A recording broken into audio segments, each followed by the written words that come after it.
Hello everyone, आज हम लोग देखने वाले हैं बहुत ही important question. The hybridization of any free radical is sp2। क्या ये आंसर सही है?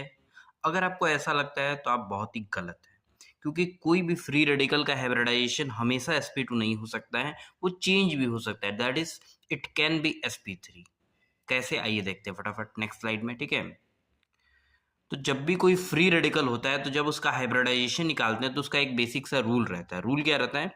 सामने आप देखिए, if the surrounding atom is more electronegative than central atom then the unpaired electron will also count in hybridisation.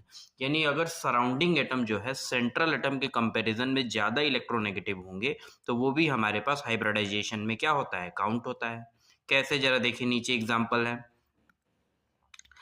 अब यहाँ अगर ध्यान से देखेंगे तो कार्बन है और 3 फ्लोरीन सिग्मा बॉन्ड के द्वारा एक इलेक्ट्रॉन यहाँ पे बचा है। तो जो सराउंडिंग एटम है कौन है? फ्लोरीन है। सेंट्रल एटम कौन है? कार्बन है। तो रूल के अकॉर्डिंग क्या है, अगर जो सराउंडिंग एटम ज्यादा इलेक्ट्रोनेगेटिव होगा सेंट्रल एटम के कंपैरिजन में तो इस फ्री रेडिकल को भी हाइब्रिडाइजेशन में काउंट करेंगे। तो फ्लोरीन ऑब्वियसली बात है ज्यादा इलेक्ट्रोनेगेटिव होता है, तो इसको भी काउंट करेंगे। तो 1 2 3, 3 सिग्मा और एक ये फ्री रेडिकल, तो 4 स्टेरिक नंबर होगा। तो 4 पे हाइब्रिडाइजेशन क्या आएगा? sp3। तो CF3 का जो हाइब्रिडाइजेशन कार्बन पे है दैट इज sp3। अब आते हैं NO2। यहाँ भी एक फ्री रेडिकल है, ठीक है। तो नाइट्रोजन सेंट्रल एटम है और ऑक्सीजन क्या है? सराउंडिंग एटम है। तो यहाँ भी सराउंडिंग एटम क्या है? सेंट्रल एटम के कंपैरिजन में ज्यादा इलेक्ट्रोनेगेटिव है। तो यहाँ भी ये फ्री रेडिकल क्या होगा? काउंट होगा। तो एक सिग्मा ये मानेंगे, दूसरा ये और एक ये 3।